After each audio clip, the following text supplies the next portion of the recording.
Hello friend, आप सभी का स्वागत है एजुकेशन लाइन में। दोस्तों, इस वीडियो में हम बात करने वाले हैं आरबीएसई बोर्ड क्लास 12 के लिए इतिहास का जो पेपर है उसके बारे में। तो साथियों, आप सभी को बता दूं कि इससे पहले हमने हिंदी साहित्य का और हिंदी कंपलसरी का पेपर अपलोड कर रखा है। आपने अगर वो नहीं देखा है तो आप चैनल पे जाके उनको देख सकते हैं। तो साथियों, यहाँ पे हम क्लास 12 के लिए इतिहास का जो पेपर है वो यहाँ पे बताने वाले हैं सॉल्यूशन के साथ। तो आप यहाँ पे देख सकते हैं सारे इंपॉर्टेंट क्वेश्चन है वो आपको यहाँ पे दिए गए हैं। और साथ ही साथ दोस्तों, इनके सॉल्यूशन एक बार मैं आपको बता दूं। आप यहाँ पे देख सकते हैं उत्तर तालिका, जैसा कि जो भी क्वेश्चन आपको यहाँ पे पूछा जा रहा है सभी का आंसर आपको यहाँ पे दिए गए हैं। तो आप इन क्वेश्चनों को अच्छे से यहाँ पे याद कर सकते हैं। पीडीएफ फाइल को आप डाउनलोड करके रख सकते हैं। ठीक है, बाकी आप इसका स्क्रीनशॉट लेना चाहते हैं तो स्क्रीनशॉट भी ले सकते हैं।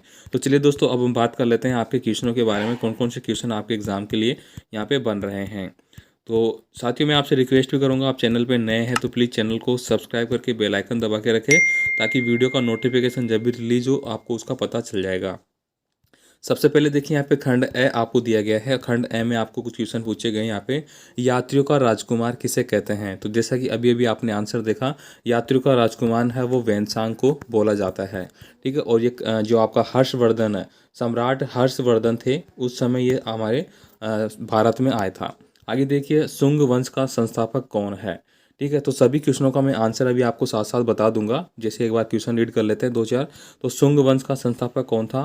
राजतरंगिणी की लेखक का नाम क्या है? सुदर्शन झील का जीर्णोद्धार कराने वाले शक शासक का नाम आपको बताना है। दोस्तों, आपने पढ़ रखा होगा सुदर्शन झील इस प्रकार से बनी हुई थी। और इस सुदर्शन झील में दो आपके मौर्य वंश के सम्राटों का वर्णन था। ठीक है, एक तो था आपका चंद्रगुप्त मौर्य और एक था अशोक के बारे में, और दो और थे। आगे देखिए, यहाँ पे नागार्जुन को भारत का आइंस्टीन क्यों कहा जाता है?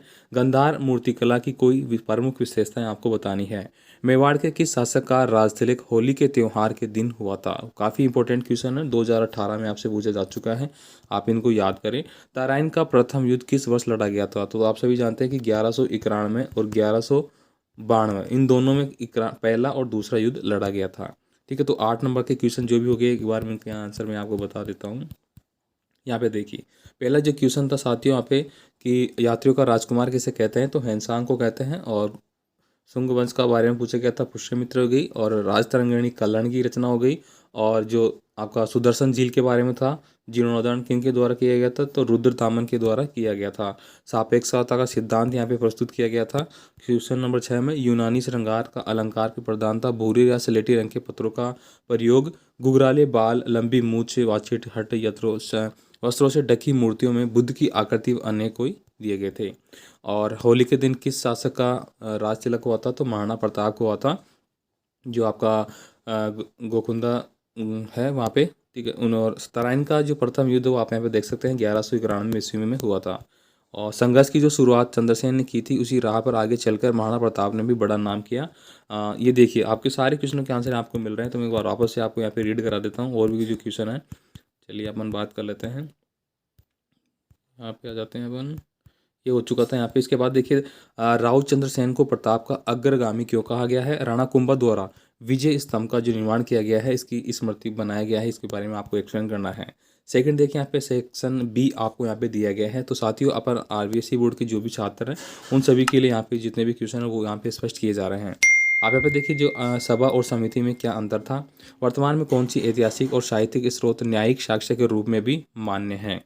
आगे देखिए, नालंदा विश्वविद्यालय की कोई दो विशेषताएं आपको बतानी है। बहुत ही ज़्यादा इंपॉर्टेंट क्वेश्चन है, याद रखें।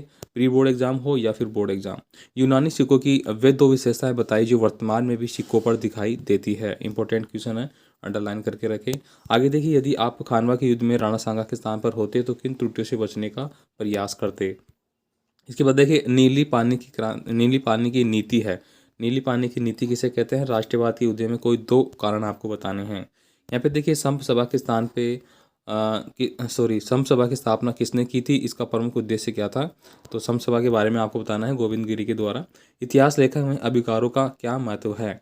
वर्तमान समय में अशोक के धम्म की प्रासंगिकता को आपको स्पष्ट करना है। 4 नंबर का क्वेश्चन है। तो यहाँ पे साथ साथ आपको कितने नंबर का क्वेश्चन है वो भी स्पष्ट किया गया है।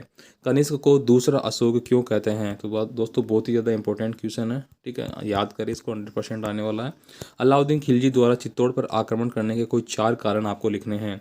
अब यहाँ पे 4 कारणों के एक एक नंबर है। 1800 शताब्दी की क्रांति के परिणाम आपको लिखने हैं, क्या हुए थे। दस्तक से क्या अभिप्राय है, इसका दुरुपयोग किस प्रकार किया जाता था। आगे देखिए 25 नंबर का क्वेश्चन है, स्वामी दयानंद सरस्वती वे कौन सी शिक्षाएं थी जो वर्तमान पीढ़ी को नवीन दिशा प्रदान करती है। राजस्थान में 18 शताब्दी की स्वतंत्रता संग्राम में यदि देशी रियासतों का क्रांतिकारियों से सहयोग प्राप्त होता तो परिणाम भिन्न होते, इसको आपको स्पष्ट करना है। मत्स्य संघ का व्रत राजस्थान में विलय किस प्रकार हुआ, ठीक है, ये आपको बताना है। और दोस्तों मत्स्य संघ का जो राजस्थान में हुआ था तो उसका नामकरण है दोस्तों हुआ के के एम मुंशी थे, उनके द्वारा यहाँ पे किया गया था। आगे देखिए गुप्तकालीन कला साहित्य एवं विज्ञान के क्षेत्र में हुई उन्नति का वर्णन आपको करना है, या फिर आप कर सकते हैं चोलकालीन व साहित्य के विकास का वर्णन। आप पे भारत के स्वाधीनता आंदोलन में सविनय अवज्ञा आंदोलन का महत्व है वो आपको यहाँ पे स्पष्ट करना है, ठीक है। ये तो क्वेश्चन हो गया, देखो आप यहाँ पे 30 नंबर का असहयोग आंदोलन के बारे में हो गया। भारत के मानचित्र में ये चीज़ें आपसे पूछी जा रही है, ठीक है, तो आप इनको देख लीजिए, ठीक है। आगे देखिए यहाँ पे इनके आंसर आप जैसे कि मैंने भी बता दिया था 9 नंबर तक का, ठीक है। 10 नंबर का देखिए कुंभा द्वारा मालवा के सुल्तान मोहम्मद खिलजी पर विजय के स्तर में, यानी कि दोस्तों महाराणा कुंभा के द्वारा जो विजय इस स्तंभ का निर्माण कराया गया था वो क्यों करवाया गया था, इसका कारण ये था कि जो सुल्तान मोहम्मद खिलजी थे उन पर उन्होंने विजय हासिल की थी, उसकी स्मृति में उन्होंने बनाया था। 11 नंबर का देखिए यहाँ पे सभा और समिति में क्या अंतर है, उसका आंसर आपको यहाँ पे दिखाई दे रहा होगा, ठीक है। तो साथियों आपको सभी क्वेश्चनों के आंसर यहाँ पे दिए जा रहे हैं। आप मैं स्लाइड करके दिखा देता हूँ, क्योंकि मैं एक एक क्वेश्चन को अगर रीड करूँगा तो वीडियो बहुत ज़्यादा लंबा हो जाएगा और आपके लिए बोरिंग भी रहेगा। यहाँ पे देखिए अगला क्वेश्चन नंबर जो आपका 16 था, 17, 18, 19 सभी का आंसर आपको यहाँ पे दिया जा रहा है। देखिए सम सभा की अगर बात की जाए यहाँ पे, तो सम सभा की स्थापना गोविंद गुरु के द्वारा की गई थी। इसका मुख्य उद्देश्य भीलों का सामाजिक और नैतिक उत्थान तथा सामाजिक दृष्टि से संगठित करना था। तो आप इनको अच्छे से याद करें, इनको पढ़ लीजिए, ठीक है, ताकि अगर यहाँ से आपका एग्जाम बोर्ड में क्वेश्चन आ रहे हैं तो आपके लिए बहुत ज़्यादा इंपॉर्टेंट होगा। नेक्स्ट देखिए यहाँ पे धम्म नीति के बारे में गया, कनिष्क अशोक की भांति महान विजेता था, बौद्ध धर्म का संरक्षक सभी था, बौद्ध धर्म को राज्य श्राय प्रदान किया, स्तूप व विहार निर्माण करवाए। तो इस तरह से उनको माना जा सकता है कि जो कनिष्क था उनको द्वितीय अशोक कहा जाता था। यहाँ पे देखिए 22 नंबर, 23 नंबर, 24, 25, 26 सभी क्वेश्चनों के आंसर है साथियों वो आपको यहाँ पे दिए गए हैं। तो उम्मीद करूँगा दोस्तों आपको सभी क्वेश्चनों के आंसर यहाँ पे मिल हुए होंगे। तो हमने बात की यहाँ पे 12th क्लास के लिए जो इतिहास का पेपर आपका 12th क्लास के लिए हिस्ट्री का जो पेपर है उसके सोल्यूशन के साथ, ठीक है। तो आपका एग्जाम के लिए बहुत ज़्यादा इंपॉर्टेंट है, आप इनको पढ़े अच्छे से। बाकी आप हमें कमेंट कर सकते हैं, आपको और भी कोई क्वेश्चन पेपर चाहिए तो आप हमें कमेंट करें कि हाँ सर इसके रिगार्डिंग भी आप पेपर बनाइए इंपॉर्टेंट प्रश्नों का, जो कि हमें पढ़ने में अच्छा होगा। ठीक है दोस्तों, मिलते हैं फिर एक और नए पेपर के साथ नए वीडियो में, तब तक के लिए ऑल द बेस्ट। जय हिंद, मिलेंगे जल्दी।